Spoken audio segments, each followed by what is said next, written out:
When I was 33 weeks pregnant with my second child, I had a 1-year-old at home. I felt a lump. I was hoping it wouldn't be breast cancer, but it was. My biggest concern was the safety of my child. I was tested for BRCA in the process, so came back BRCA positive. And so I spent the first year of my daughter's life in treatment for cancer. Doctors addressed the issue of fertility, but I was 33 weeks pregnant, so I didn't really want to talk about my fertility. And that was a hard thing for me. They were telling me that perhaps I could lose my fertility. Chemotherapy can affect the cells in the ovary. Sometimes it can push women into menopause and may reduce their fertility as much as 50%. The doctors proposed that I might want to go through IVF. When I had to visit a fertility specialist when I was pregnant, it was one of the most surreal, kind of brave new world-like experiences of my life. When women carry a mutation in BRCA1 or BRCA2, they may want to avoid passing it to the next generation. And so the technology exists using IVF to screen the embryos to see if they carry the mutation or not.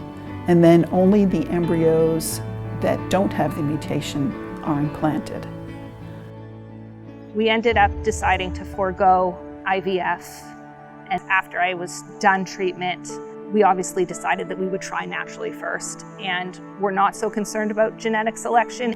When a woman is diagnosed BRCA positive, there are also issues about the risk for ovarian cancer. And there's no good screening for ovarian cancer. And so women have to think about removing their ovaries at an age where they still might be able to have children. I had long feared going to the operating table to have the hysterectomy and not having had the third child.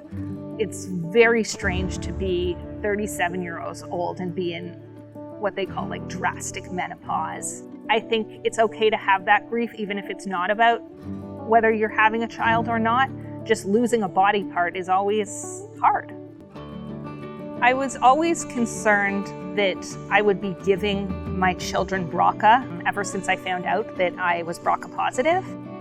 I feel sorry that my kids will ever have to go through BRCA testing. I think that how I cope with that is I educate them about this from a young age. And so they know they have options. This cancer was a huge part of my life story, and so it's a huge part of their lives. The great thing is for them, I think, that they can see resilience, they can see survival, they can see that things that we think are so scary are surmountable.